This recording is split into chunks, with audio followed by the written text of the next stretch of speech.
Hello, everyone, once again, and welcome to the podcast. I'm Matt, and with me is Jessy. Hello. And it's 3 a.m., and this is important.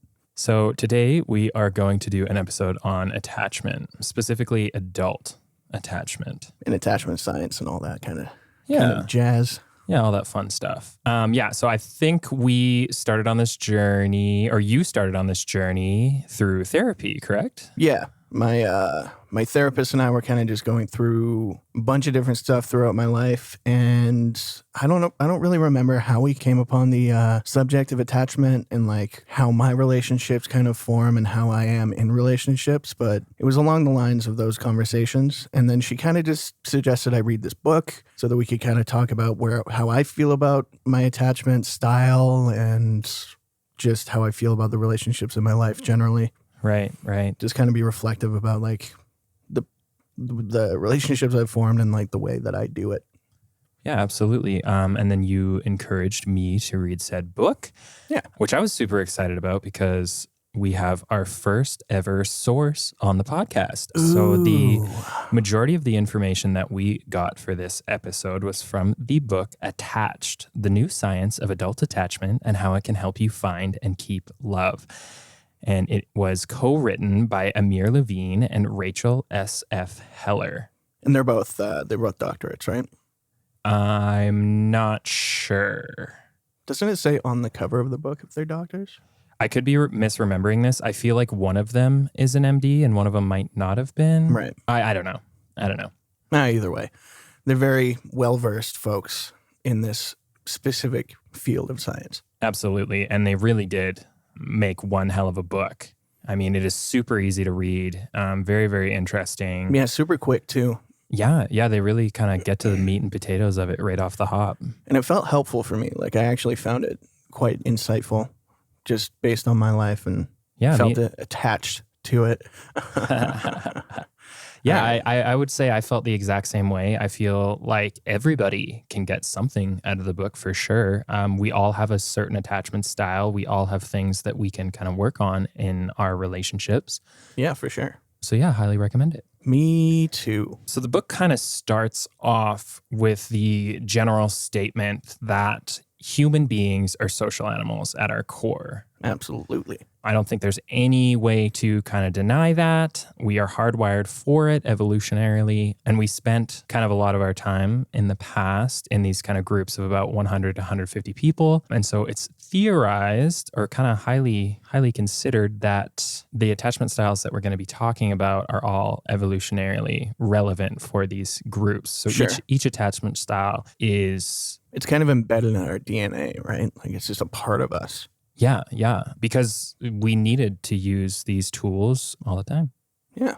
So with that being said, I guess there are 3 different kind of main types of attachments, right? And do you know what they are then? Yeah, so from what I remember, it's been like 2 weeks since I read the book, but there is anxious, avoidant, and secure.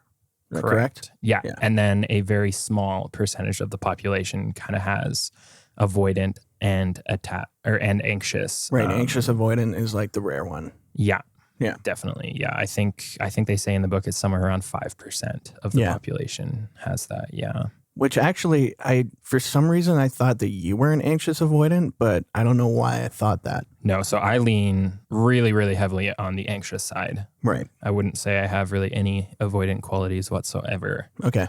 What about you? Just so the listeners know what we're referencing, there's actually a little quiz in the book that lets you find out what your attachment style is. It's actually really cool. And I think that it does give you like kind of a blind sort of prompt section that you kind of just answer questions honestly or as honestly as you can with the current insight you have on your life. Yeah. And you just tick off boxes until you get to the end and it kind of just tells you you're anxious or you're avoidant or you're secure. So basically I came out anxious, but with a lean towards secure. So basically, I talked to my therapist about kind of my results and everything, and we kind of came to the conclusion that I'm anxious outside of relationships or in the very beginning of relationships, which I think is pretty common for most people. Mm-hmm.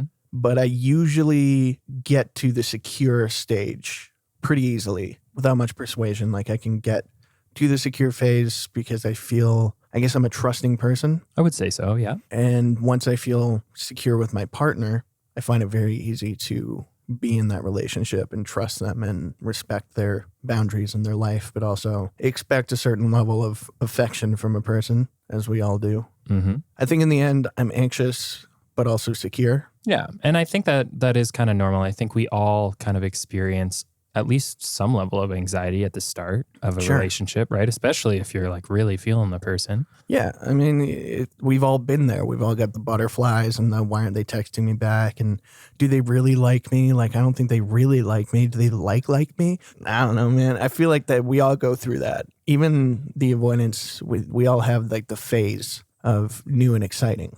Yeah, the honeymoon phase. Yeah. And I think it's even before the honeymoon phase, though. Like, it's really the anxiety that I think is most common with people is like right after meeting the person and not knowing what it could be. Right, you know? Right. Before you've kind of gotten the confirmation from the other person, I guess, right? When things are still like a little bit in the air, maybe. Yeah. Yeah, that's totally normal. So kind of let's get into the 3 styles. So we'll do kind of a brief little overview of the 3, and then we'll talk a little bit more in depth as we kind of go along. Cool. So the first thing, and I think the easiest way to kind of explain what each style is, we are going to reference a study that was done in the 70s called the Strange Situation Test. Ah, yes. I remember this. So if you've done any sort of reading about this, if you've taken any kind of intro psych courses, you've probably heard about this test. It was run by a lady named Mary Ainsworth. And essentially how it worked was she did this experiment with mothers and their young babies. So from the ages of like 0 months or 1 month to about 9 years is the max, but primarily we're talking about babies, like infants. Here. Yeah, infants. Very infantile infants. Yeah, 100%. So essentially what the test was they would have a child in the room with the mom, couple toys sprinkled out throughout the room so that the babies could kind of play. And this was just done, sorry to clarify, this was just done with a single mom and a single baby in a room. Yeah. Right? Not in a group. Not in a group. Yeah. No group setting of any kind. So the mom would leave the room for a period of time, and it was the babies were observed for their reactions of what it was like when no one else was around and their mother, their main source of comfort and protection, wasn't around either. And the researchers found that there were 3 kinds of reactions for when the mom came back in the room. Like 3 pretty consistent reactions. Yeah. So the first reaction was the mom would leave, the baby would get distressed, and then the mom would come back. The baby would immediately kind of cling for the mom, really want to be coddled and cuddled and just shown a lot of affection. Yes. And initially, the baby would show kind of relief at this. And then after kind of the initial stage of relief, they would go right back to crying again and just being kind of unhappy with their mother for having left in the first place. Right. So they felt good when she showed up, but they also felt frustrated and upset that the mom had left. Right. Does this fit a specific attachment style?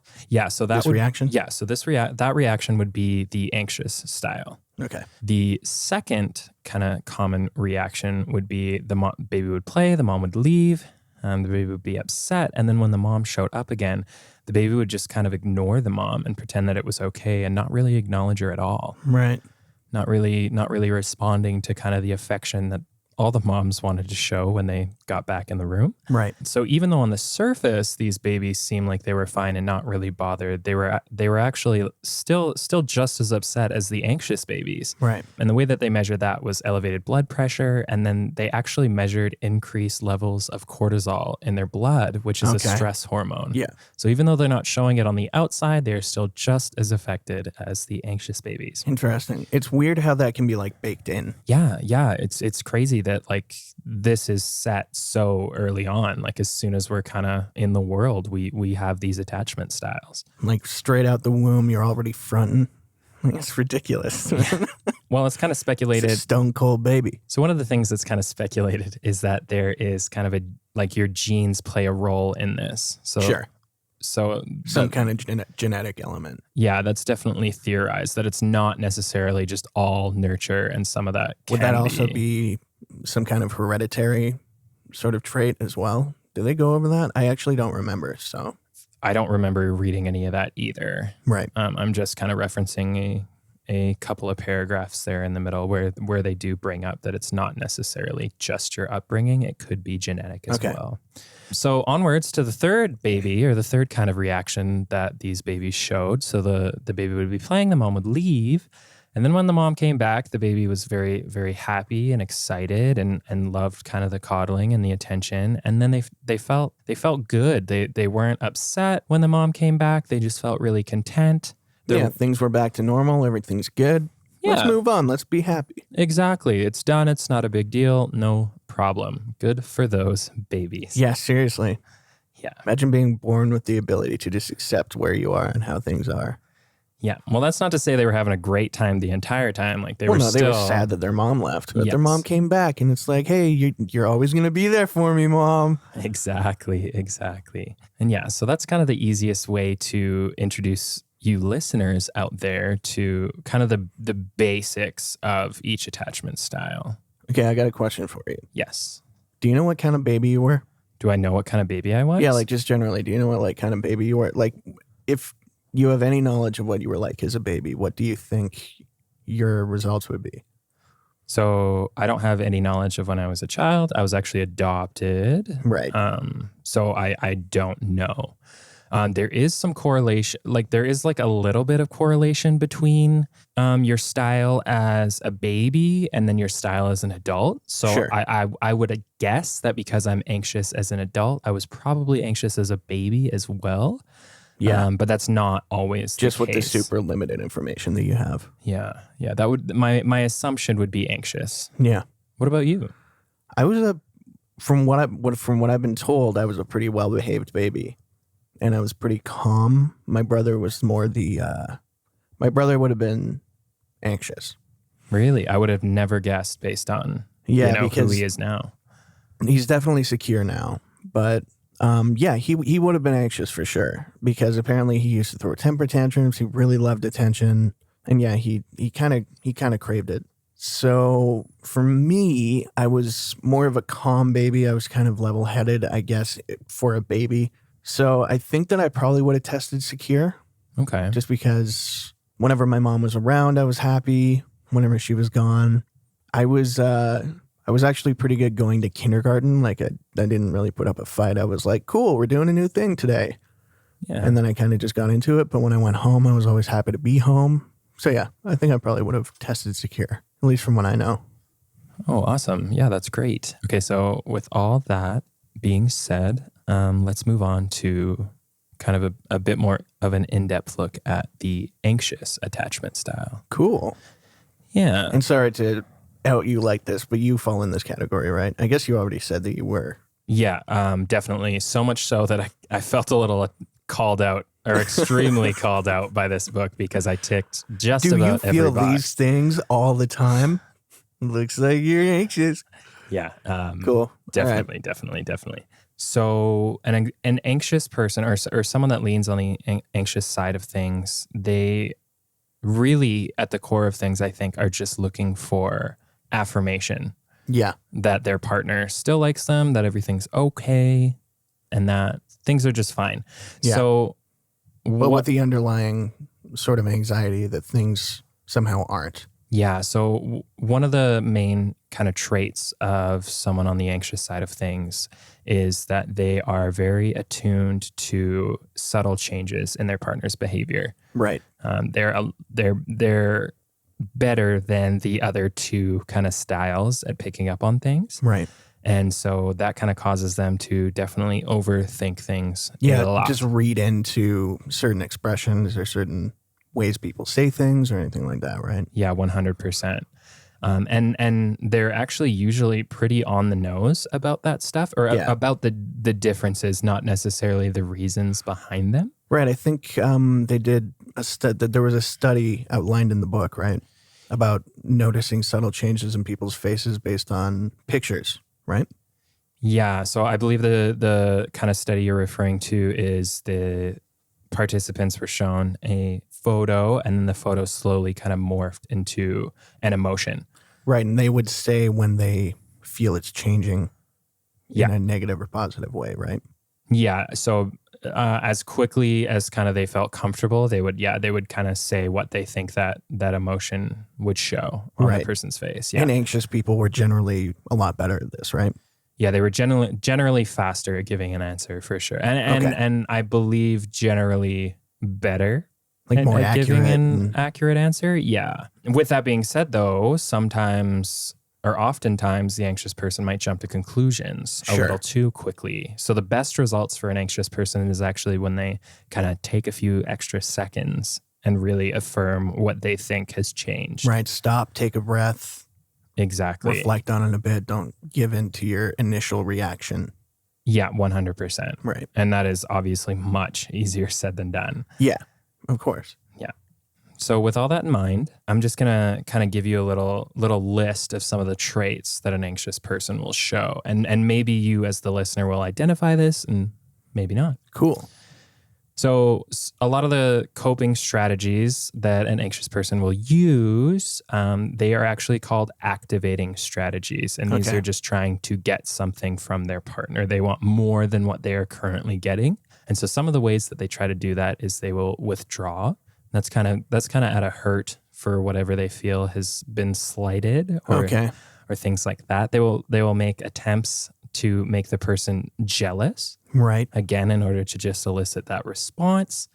They will threaten to leave the person if they're having like an argument, for an example. Things kind of get heated, but they will not follow through with that. It is just kind of a thinly veiled... It's just an empty threat. An empty threat, exactly.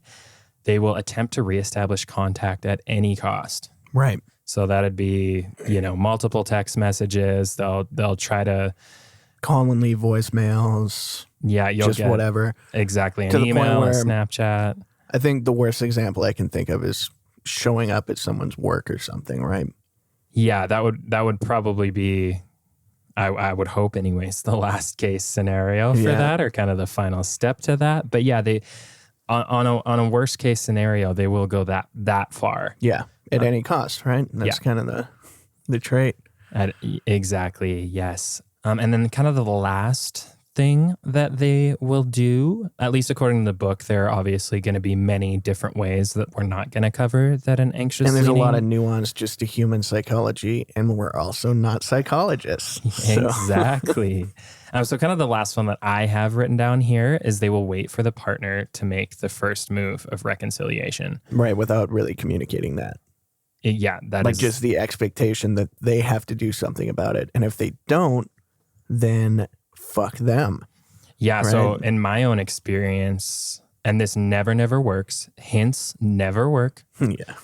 People are not mind readers. I think for me, in my experience, as far as that kind of goes, is I will pick up on a minor cue. It will stress me out to no end, and I will just kind of ruminate on that. Oh, yeah. And I will give my partner a minor cue and hope that they pick up on it. And then read into both of them. Yeah, exactly. And I guess the expectation there is that they will apologize. That will show me that they still care enough to be the one to make the first move. It's kind of the game plan there. And if that doesn't happen, do you then feel hurt by that? 100%. Yeah, I will feel so hurt. And then for me, in the past anyways, is I would basically immediately move on to another one of those activating strategies and just kind of dig a deeper hole than I was already in. But the crazy thing about it is that as kind of extreme as some of these behaviors may seem, and as like desperate as they may seem, all they're looking for is just some sort of affirmation, just something from their partner to acknowledge the way that they're feeling. And that's all it is. Yeah. So you're trying to get a hold of your partner. You're not getting anything. Maybe they're at work and they're in a meeting that they just can't access their phone or something like that. And it runs a little late. The anxious leaning person would ruminate on that. They would send I'm assuming they would read into it and think like, well, they're just ignoring me. Yeah. They must not want to talk to me and they must not love me anymore. Yeah, exactly. So they'll send, 20 freaking text messages or something like that. And all it would take to put them at ease and to make them feel more secure is anything. Just a quick follow-up text. Hey, so sorry, I was in a meeting. That is literally all it would take to kind of fix that problem. Sure. Also, there's actually one more thing I want to say about that. when you were reading the traits, in my brain the entire time, I was seeing in my head kind of just this, those drug commercials where they're asking you questions like, do you feel blah, blah, blah? And do you have blah, blah, blah? This might be you. Yeah. And that's all I heard in my head. And I don't know. I just wanted to read it like that so bad. It's kind of how it felt, honestly. Yeah. Like after when you were doing the test, right? Like you kind of felt called out, but it's literally like, hey, do you do this? Do you do that? Are you like this? Do you feel these things? Do you react in this way? Are you this way? This might be you. Yeah, I definitely felt that. I mean, there's only so many kind of boxes that you can check off in a row before it starts to get a little personal. Like, 100%. You talking about me? Is this me you're talking? Did you base this test off of me? Yeah. And I actually still remember the first time I read up on attachments, because maybe about 4 years ago, a friend kind of introduced me to the idea. I did a bit of my own research, and then I had kind of read my own list. And yeah, same thing. Sure. Just so heavily on the anxious side of things. And then for the avoidant style, I couldn't help but think about my brother, who... Oh, yeah? It seemed like kind of checked off all the boxes on the avoidant side of things. Yeah. So you guys sit on like two sides of the spectrum, essentially, when it comes to attachment styles. Yes. Yeah, we definitely do. Which is interesting, when you think about, we both had the exact same upbringing. And so it's always kind of this, when I think about stuff like this, it's always this constant kind of tug of war between the nature versus nurture. Yeah, and that's it's a really tough question to answer. It's really hard to come to a conclusion about nature versus nurture. Yeah. So in the case of I lean to the nurture side. You're a fan of nurture? Yeah. See, I am not. Yeah. I think, the more I've been thinking about it, I've been thinking about it a decent amount in the last couple months here. Just COVID thinking. Yeah. And my nurture was not great. Sure. But I think nurture just means upbringing, really, when it comes to it. Yeah, essentially that's what it is. Yeah. So my upbringing was not that great.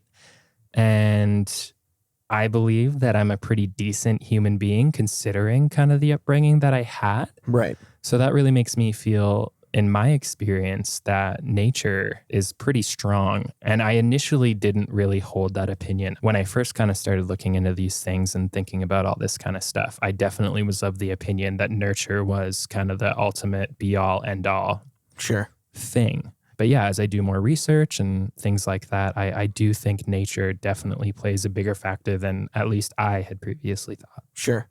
I think where I stand on it is just, I feel like we get a lot of our coping mechanisms from nurture, as well as just, I don't know, it's really nuanced, because we're not all going to react in the same way to anything. Yeah. And I don't know if that comes from nature or nurture. So that's like a really fundamental part of, say, attachment styles or anything like that, is that it comes from somewhere, but it also comes from the way you react to it, comes from the way you react to certain situations. And I feel like the nurture side of things, you get a lot of your coping mechanisms. You learn a lot about how to deal with situations. You also get examples of how your caregivers react to situations, how they act towards each other. So I don't know. I really, for me personally, I just feel like nurture has a large hand in how we end up. Yeah. And I can't dispute it, and I can't give you an accurate answer on it, right? Yeah. It's all still at this point kind of speculation, and it's, as with most things, I'm sure, a healthy mix of both. Yeah. Yeah. So if you kind of felt like you related a little bit to the anxious side of the spectrum, the attachment spectrum, the book was nice enough to give a couple of tips. And by the way, no matter how you relate to any of these things, none of them are wrong in any way. It's just what you are. Yeah. And you can change your attachment style. That's the great thing about this is as soon as you become kind of aware of it and you gain the skill set to recognize in the moment when you're feeling these triggers, you can change your behavior. And over time that gets easier and you can move from, one style to the other. Sure. Ideally, we're all going to be moving towards the secure side. But I That's the hope, suppose I in think. extreme cases, you could probably move from anxious to avoidant or vice versa. Yeah, I think you can pretty much transition from anything to anything, Yeah. especially based on the fact that relationships are always different.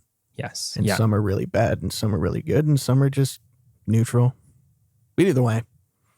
Yeah. So some of the tips that this book kind of gave us was, first and foremost, you can acknowledge and recognize your relationship needs. I mean, if you don't know what you want, how on earth is anybody else gonna? Again, we're not mind readers. You have to communicate what you need. You can recognize and rule out avoidant personalities early. So with that being said, it is highly recommended by this book that anxious types and avoidant types don't really They don't mix. commingle. Yeah. And you'll kind of understand that as we get to the avoidant side. It kind of becomes clear. I think from what I remember from the book, it actually said, unfortunately, that in the dating pool, when it comes right down to it, there's more avoidance than anything else, right? Yeah, I'm so glad you brought that up. Okay, so yes, it is true that an anxious person is more likely to date avoidant personalities, and here's why. So if you're a secure person, you tend to date less, and you usually don't take that long to find someone to settle down with. Right. And when you do, you tend to have longer relationships. Right. So that really kind of limits the availability of the secure type. Yeah, they're in it. Yeah, exactly. And I'm sure everybody has people in their life that, you know some secure folks. And yeah, I would The say serial monogamist, Yeah. I think is one of the names. there's nothing wrong with that. On the avoidant style, they're more likely to end relationships quickly And get right back into and the dating get pool. right back into it. Yeah, so they'll suppress their feelings and kind of quote unquote get over the relationship. And then, Right. yeah, they start dating again really, really quickly, Sure. or at least much faster than an anxious person would. Yeah. And then kind of the last point is that avoidant personalities, they don't date other avoidant personalities. There's just not Right. enough glue there to kind of hold them together. Yeah. So that's makes sense. Yeah. And in one of the studies that the book references, after researching a ton of different relationships, they didn't find a single relationship of avoidant with avoidant. That's insane. It's not really something It really that makes works. sense. The way I see two avoidant people coming together is two magnets of the same polarity. Yeah, They just exactly. they could never attach in any way. Yeah, I would have to agree with that for sure. So yeah, so we've got acknowledge and recognize your relationship needs. We've got recognize and rule out avoidant personalities early. Sure. We've got be your authentic self and use effective communication. Be yourself. Be the queen that you are. Be the queen that you are. So yeah, for a lot of anxious people, I feel like they will change and try to mold themselves to fit what they think the other person Sure. wants. I always called that in my own internal dialogue chameleon syndrome. Yeah. Oh, that's great. I love that. Yeah. So they'll be little chameleons and Yeah. try to fit what they think the person wants. And kind of the ironic thing about that, of course, is that you can never really know what the person wants unless you're Yeah. authentic. And even if you do put on a show and act like something that the person wants, you're not being true to yourself. You're Yeah. not going to be the happiest version, and it's just not a successful. And it won't match up Thing. later down the line when you're in an anxious episode and this person that's been with you for a little while just expects you to kind of accept what they've been giving you all along. Yeah, exactly. And then the final point is that there are plenty of fish in the sea. And essentially, all that is saying is that you don't have to compromise on Yeah. a partner. Everybody out there deserves to have a fulfilling, healthy, secure relationship. Yes. And the folks that lean on the anxious side of things can fall into that trap of, oh, I have something, I can't Yeah. let it go. I'm not good enough. I'm never going to be able to find anyone else. And I think So- that's one of the hardest things for an anxious person to get over Yeah. is that the idea that there are more options. Because I think I remember reading in the book that one of the major traits of an anxious person when getting into a relationship, when meeting someone on a date or something, if there's anything that can indicate that this could be a working relationship, it's almost like I've found it. This is a rare occurrence. I can be with this person. I'm lucky that I was even able to find anyone that could tolerate me. Yeah. So I think that's like one of the biggest hurdles to get over as an anxious person. Yeah, that's definitely something I work on. I mean, in the past, for sure, I would kind of have a connection with somebody and then holy fucking shit, this person likes me too. Yeah. And then I would be way more When's this inclined- going to happen ever again? Yeah, Yeah. right? Especially because like I'm going to speak from my own experience on this one, but it takes me for fucking ever to get over a relationship. I Yeah. mean, you're my friend. You've seen this, right? Oh, for sure. It takes me forever to get over it. It's a big freaking deal when I find somebody that kind of has a mutual attraction with me. So Yeah. I'm way more likely to ignore red flags, Yeah. to put up with things that I really shouldn't. Because you don't want to lose this rare thing that you have. Yeah. And it's not even that like I don't know what's going on. I'm very aware that like these are things that maybe I'm ignoring. But maybe you even tell yourself that you just need to accept this. Yeah, I need to accept it. And for me, I can fix it. Right. For me, I think the biggest thing as far as like that train of thought goes is I can see a future so clearly with anybody Yeah. that I'm interested in. And the If future only we is could better change than now. these things. Yeah. And at some point, if I just stick it out, we will get to the thing that I can see in my brain and it's going to be amazing. Yeah. And does it work out? No. No, it does not. Longing for the could have been. Yeah, exactly. And that's a very dangerous trap to fall into. You have to kind of see things as they are now and accept whoever you're kind of having a relationship as they are now. Yeah. You can't be holding out for something that may never come. And it's not fair to you and it's not fair to the person you're seeing either. Right. Yeah. That's totally true. Mm-hmm. So I guess with that being said, we'll kind of move on to the avoidant style of things. Ooh, the opposite. The opposite. Yes. And I want to kind of have a disclaimer for the avoidance. Again, no one's bad on this. Yeah, no attachment spectrum. style is inherently a bad thing. Yeah, I think when you kind of hear some of the traits that an avoidant person will go on to, a lot of people think like these people are heartless, they just don't care, all that fun stuff. That is not the case at all. And for the most part, they could be great people. This is just their attachment style. This is just how they deal with love or relationships or anything like that. And there are a lot of probably great avoidant people. Yeah, I know a fair amount of avoidant people that I love and I know that are definitely great people. Sure. I think I do too. Yeah, For sure. Yeah. So let's kind of get into it. As we kind of spoke earlier on in the episode, we got the babies. Mom goes away. Mom comes back. Baby kind of ignores the mom and pretends like nothing happened or that Like, they're ooh, I don't okay. care that you were gone and whatever, Mom. Yeah. Yeah. And if we're getting into the nurture side of things, it's thought that an avoidant personality's caregivers would not really be paying attention to like their needs as a child. They just wouldn't be kind of as responsive and maybe a little bit avoidant themselves. Right. Yeah. I don't know why this just came up in my brain, but it sounds a bit like Jerry Seinfeld's upbringing. I remember him talking on the David Letterman show on Netflix. Okay. Him and Jerry Seinfeld did kind of an accessory episode. And he kind of talked about his parents and how they just weren't all that interested in his life. Like he said, like they were perfectly fine people. They were good people. They just weren't really fascinated by me at all. So they kind of just left me alone. And that's kind of what that sort of brings up in my head. Yeah, that sounds very Jerry Seinfeld. Yeah. And yeah, that does kind of fit the bill, as it were. So for the anxious side of things, you have the traits that they sort of lean to are called activating strategies. Right. Now, on the avoidance side of things, we have deactivating strategies. Anything to kind of keep their independence. That is the main Right. kind of focus. That's where they kind of maybe draw some of their self-worth is I am independent. I don't need anybody else. I can do this on my own. Yeah. And that can go as far as like even feeling disdain for those that are in, kind of dependent relationships. Sure. Is that this Like person these people are weak needs the or help. they need Yeah. this. Like, why do they need this? Like, they should be able to be like me, all independent and stuff and strong. Yeah, absolutely. So some of their deactivating strategies would be they'll check out emotionally. They'll just kind of shut down, Right. not really engage. Put up the wall. Exactly. Just kind of go into that inner space. Yeah. And just kind of hide out there. They will fixate on minor imperfections with their partner. So whether Right. that's like a voice or like maybe they just really hate the laugh or maybe the person that they're seeing isn't as far along as they are career-wise. Just Sure. anything, Just anything any they can find. imperfection. Just any little thing that's like, well, this person's not right for me. Yeah, Like exactly. Chandler Bing. Yeah. Before he gets with Monica. Yeah, absolutely. Every girl he dates, he's like, well, she has a weird nose. Yeah. And that's enough for the relationship to be over. Exactly. Yeah. Yeah. He's a perfect example. I would say actually I did think about this actually this morning when I was kind of doing my last minute bit of research. Right. So all of the girls all seem to have secure attachment style. All of the Chandler girls. seems to be a bit of a mix. Okay.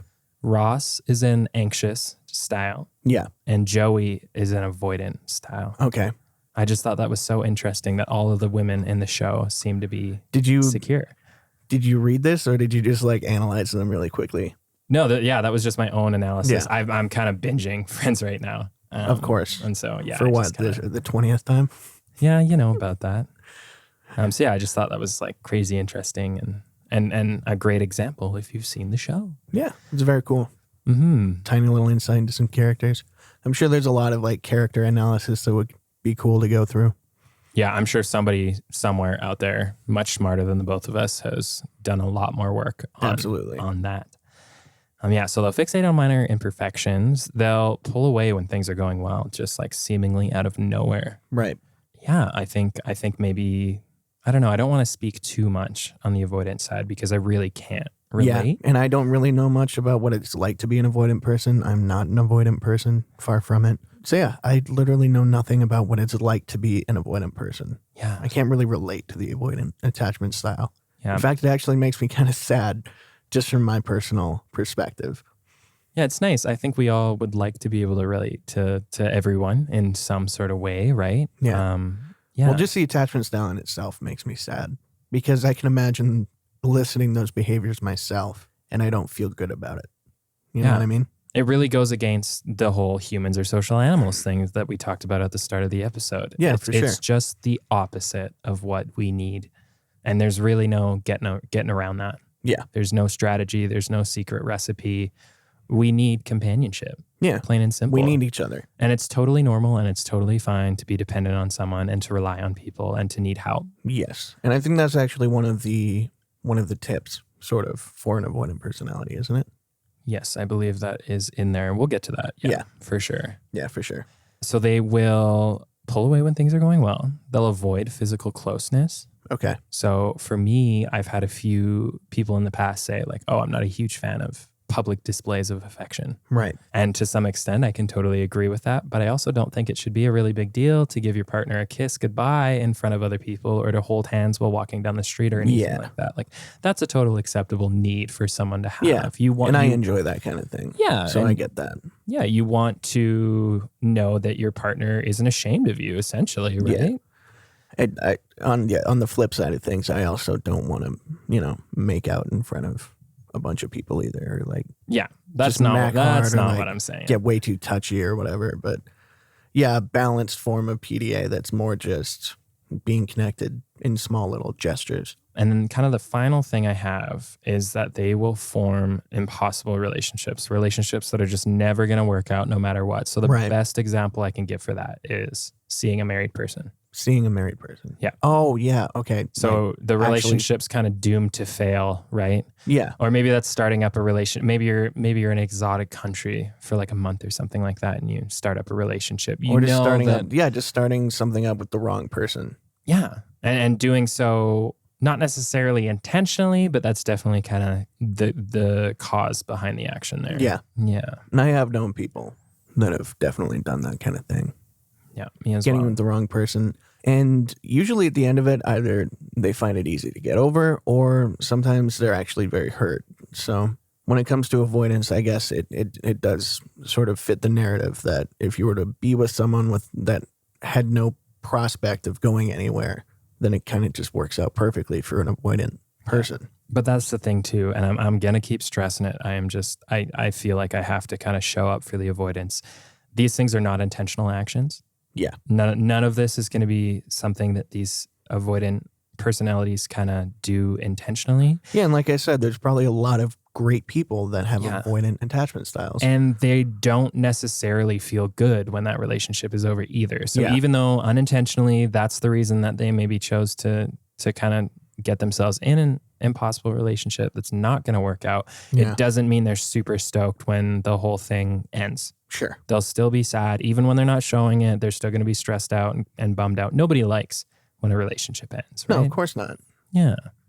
So some of the tips for you avoidant types are to learn to identify your deactivating strategies. Okay. And that's, again, you can't change something if you're not aware of it, Yeah. right? Do some self-reflecting, see what kind of patterns you've had in relationships and if it kind of follows those sort of things that we've kind of mentioned. Yeah. And we can kind of tie that back to the whole study that we mentioned with the anxious style, and that's just slow down a little bit, and it'll help you identify these things a lot easier. For sure. Yeah. So another one is to de-emphasize self-reliance and focus on mutual support. Okay. So again, that's just, it's okay to lean on someone. Yeah. It's okay to need help. Except that it's okay to rely on someone for something. Yeah. Not everything has to be handled by just you. Yeah. And I think like they're kind of confusing independence and self-reliance in a way there. Kind of blurring the lines, because Yeah. I've definitely felt the same way. This is one that I can identify with because I have spent a lot of my life alone. I haven't been in a ton of relationships. Right. And with that came this belief that I deal with things really well on my own, that I'm better figuring things out with self-reflection and internalizing everything. And I find it hard to ask for help. I find it hard to rely on other people or to accept that I can lean on other people. That's something I've been working on a lot over the last couple of years. Mm-hmm. So yeah, that's definitely something that I can identify with. It's something that used to be a large part of just who I was. Yeah. And you can still take pride in your ability to get things done on your own. Yeah. And once I learned that it was okay, once I knew that I could give myself permission to rely on somebody or ask for help, and that the people in my life they're not going to feel burdened by the idea of helping me, because I also enjoy helping other people. So it's taking that perspective. Yeah. That if you were to ask me for help specifically, I would be there in any way that I could. And I think that you would do the same for me. Absolutely. And yeah, I'm so glad you kind of brought it up. I just want to kind of touch on what you said. You're also denying someone who cares about you the joy of helping you out. Yeah. Because for the most part, the folks around you that really love and care about you, they like helping you. They feel good doing it. And they want to see you happy. Yeah. I mean, they want it, being a part of someone's happiness is a great feeling as well. Exactly. Yeah. So it's there's so many layers to it, really. Yeah. But the point being, essentially, it's okay to need help, to ask for help, to want to be dependent and have someone dependent on you. Those things are okay. Lean on me. Yeah. I don't know the rest of the lyrics, otherwise I totally would have. When you're not strong, and yeah. Someone to lean on. Yeah. Okay. All right. So we had de-emphasize self-reliance and focus on mutual support. And next up is finding a secure partner. So that's kind of not necessarily just an avoidant trait. Like, yeah, anxious and avoidant types should be going for the secure type. The secure type. Yeah. So everyone's shooting for secure. Yeah. If you're secure, thank you so much. Congratulations. Yeah. You're doing a great job. Yeah. So there was a study done of a bunch of different couples of different types, and they were trying to measure the happiness of a couple. And it was found, interestingly enough, that secure and secure relationships were just as happy as secure and any of the avoidant or anxious. Crazy. Yeah. So the common denominator is that if you're a secure person, you're giving out those good relationships. Yes, absolutely. So another one is to make a gratitude list. So I think it's so easy to ruminate on the things that maybe aren't going super great, or the things that might kind of bother you a little bit. Make a gratitude list. Yeah. Put things in perspective a little bit. I think that kind of ties into the slow down aspect of things. I think it's good to learn to appreciate things about people anyway. Mm-hmm. Because a lot of what we do is negatively judge each other. So something that I've been kind of thinking about recently is that human beings are just so good at being bad to each other. We're so good at ignoring each other or ghosting each other or just being generally shitty to each other. It's such a natural thing that I'm not happy about in the world that I've kind of noticed. Maybe it's just my perspective, but we're just really good at not being good to each other. So I think it's good to take the reflective approach of what are the good things about the people in my life. Yeah. Because I think it helps you appreciate what you're looking for in other people and what you expect for your happiness and others' happiness. And I don't know. Yeah, no, Either way. I agree with that completely. Gratitude is definitely a major factor in individual happiness. I agree with kind of what you said about humans being not the nicest to each other. And I would say that it is much, much easier to be a shitty human than it is to be a good person. Being a good person and being the wholest, truest version of yourself takes a lot of fucking work. Yeah. It's not something that will just come to you, usually. And I just love this phrase. So I've also been kind of thinking about that and how it's a miracle that, you know, people want to talk to me. And I'm just so grateful and thankful that, you know, I have all these wonderful people in my life. Yeah. And on my journey to become a better person, I came across this phrase or this saying, know better, do better. Right. And anytime I think about doing something shitty, something unethical, something that just doesn't feel right, because we all kind of have that internal voice when we do something that kind of goes against our moral code. Right? Yeah, conscious. Yeah, conscience. Conscience. Yeah, your conscience. For whatever reason, know better, do better has just helped me so much. And just those little moments throughout each day where I might be compelled to do something that doesn't really fit with my conscience. Yeah. Anyway, I just wanted to share that. That's cool. I like that. All right. And the final bit of advice for the avoidant style is to forget about the one, that one person. The perfect, the Prince Charming. Yeah. Or the ideal. Yeah, exactly. Everything has to be this way or else it'll never work. Yeah. I remember years ago, I had kind of a brief fling with this girl, and the final nail on the coffin, because things weren't going really great and all that fun stuff. Yeah. And I kind of mentioned to her that I was thinking about learning the guitar, which, spoiler alert, I still have not done. Yeah. But when I told her I was thinking about learning it, she said, "Oh my God, that would be so perfect if you knew how to play." Okay. And that was just the most ginormous red flag of all time. Yeah. I was like, oh, you clearly are not looking for anything that's in front of you. It's completely unattainable. And yeah, she's checking boxes. Yeah, she's checking boxes. She's an avoidant personality type. Yeah. I think as far as that goes, I think if soulmates are real, and I believe that they are, and I think most of us out there do. Sure. They're made. They are not found. Yeah. 100%. I just feel so strongly that you're never going to stumble across the street and find this person where things are always like perfect and happy. Like it takes work being in a successful relationship. Oh, of course it does. And I think one thing that really gets misconstrued about soulmates is personally, I feel like there's more than one. Yeah. Yeah, that's true as well. I would agree with that. I mean, I think that would be awfully sad if we were only destined for one. Yeah. If you can make one, you can do it again. Yeah. Yeah. And looking for that one soulmate in, 8 billion people it's impossible. Yeah, it's ridiculous. If there was only one person out there, it's a miracle that anyone's in a successful relationship at all. Yeah. Right? So yeah, they are made, they are not found.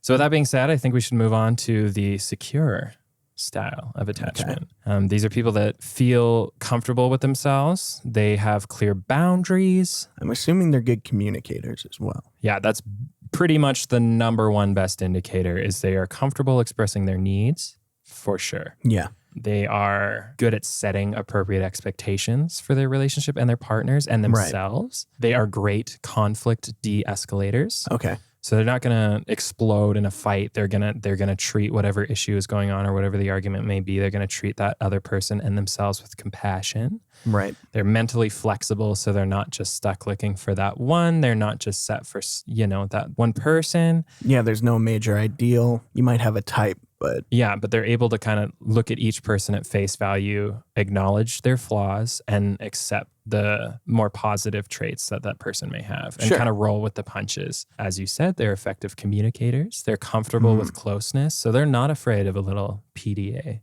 Yeah. They're quick to forgive. They're not going to hold grudges on a person. They're just going to let it go, acknowledge that this is something negative that happened, that nobody likes making mistakes, and they're not going to fault their partner for that. Yeah, and they don't play games. They also associate sex and emotional intimacy as one. Sure. It's one thing. It's and not two. I'm assuming, from what I remember about the book, avoidance will usually separate them. Yes. And anxious will usually put them together. Yeah. But also place a lot of importance on sex representing emotional intimacy. Yeah, they'll definitely, I would say, I'm going to make a generalization here, but I would say probably the majority of the anxious people probably need the emotional intimacy more than they need like the physical act of love. Sure. They are secure in their ability to improve the relationship. Okay. So it's not that they're trying to strive for this impossible thing or anything like that we kind of talked about earlier. They can recognize a flaw and feel confident in themselves and in their partner that they can improve that. So for example, if you are in a relationship with somebody who's not that great in bed, instead of immediately dropping the person because of that, they can kind of recognize that, hey, if I use proper communication, we can make this a lot better. Yes. For the both of us. Yeah. Yeah. And that's usually the case, I would say. Yes. And then finally, for kind of the points for the secure folks, they are responsible for their partner's well-being. Okay. So that, again, that kind of ties into the not being afraid to be reliant on someone and to have someone be reliant on you. You're comfortable with that. You recognize it doesn't that. Feel like an overstep in somebody's boundaries. It doesn't feel like an overstep in your boundaries. Yeah. It just makes sense if you're in a relationship that you kind of rely on each other. Yeah, 100%. And so with all that kind of in mind, because of these fantastic traits that they've developed over time and probably worked on to some extent for sure, they can just kind of quell the attachment styles of the other two, the anxious and the avoidant. Sure. So for the anxious side, they can recognize when their partner needs a little bit of affirmation and they are comfortable giving that to them when they need it. For the avoidant style, they can give them the space that they need. They can use the communication to kind of talk through things. It's just this perfect little mix of skills to deal with either the anxious or the avoidant. And I think I remember reading that secure people often don't know that they're secure either. They just have these skills. Really? A lot of secure people just kind of have this skill of being able to, it's just like this incredible talent that you were just, I don't know, that you just developed over the years that you didn't know you were developing, that you just saw the world for what it was and you understood certain things like communication or anything like that. And that's just how you dealt with relationships. Yes. Yeah, we all know, again, the secure folks.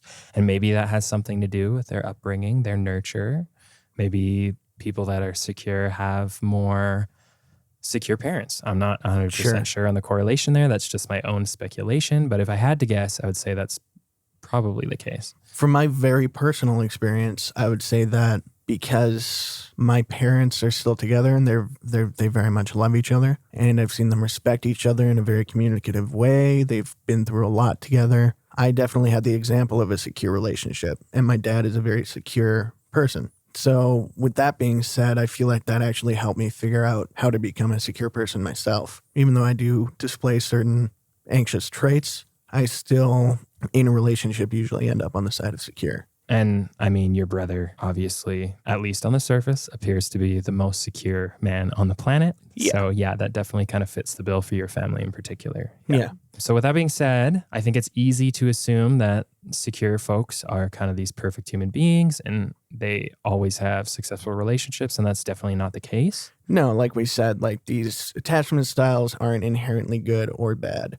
They just are an attachment style. So while secure is definitely the goal, if you're avoidant or anxious, they can kind of fall into a few pitfalls. The main one being is that they can kind of put up with too much for too long. Sure. Yeah, that was kind of the primary one that was focused on the book is just, they're so accepting, they're so understanding that they just can sometimes tend to put up with too much for too long. Yeah. All right, so I think that just about covers it. I have a few sort of general notes that I felt like were maybe a little bit important to bring up. Okay. First and foremost, and I already mentioned it, is that you can change your attachment style. Yes. As you kind of recognize your go-to relationship stressor traits, you can definitely begin to change them. The goal for both anxious and avoidant should be to find a secure partner. It is not impossible for an avoidant and an anxious relationship to work, but it's a lot harder. Way harder. And you statistically are way less likely to make it. But the main problem with that is that secure people are barely available. There's not a lot of secure people out there that are not in relationships. So if you find one, grab them. Grab them, keep them, lock them in your basement. Do whatever you can. Just don't let them go. So you can change your style. You can move to a more secure style with work and effort. The other point I want to bring up is that once you kind of find yourself in the secure attachment and you can recognize that in yourself, congratulations. But that doesn't mean the work stops there. In order to kind of maintain that, you still have to put the work in. Yeah, you have to maintain it. You have to still be that person. You can't, it's like if you're to work out a bunch, get real swole and then stop working out. Exactly. And that goes for pretty much anything. Like happiness is a big one too. Once you kind of achieve a level of happiness that you feel satisfied with, it is not some magic fairy tale state that you can always be in. These things take work. Yeah. And they are worth the work. And then the third and final thing that I kind of want to point out is, yes, we did use just one source today. Yeah. But you should still absolutely read the book. I mean, there's so much more in there that we weren't able to cover, so much more advice for each kind of style. If you are in an anxious, avoidant relationship, there is a huge chapter dedicated to kind of all the tips and tricks that you can use to make that work if that's something you want. If you're an avoidant style and you have a really difficult time ending a relationship like I do, they have a whole chapter in there as well of just like kind of tidbits and advice and all that fun stuff. So yeah, and I think the main reason we wanted to do this subject is just because this book specifically got us thinking about a lot of stuff in life. Yeah, 100%. Yeah, I think we both definitely felt pretty strongly about the book. So again, it is called Attached, The Science of Adult Attachment and How It Can Help You Find and Keep Love. Word up. Word up. And I think we're going to end it there. Yeah? Yeah, that feels like a perfect spot. All right. Go to bed, everybody. Yeah, go to bed.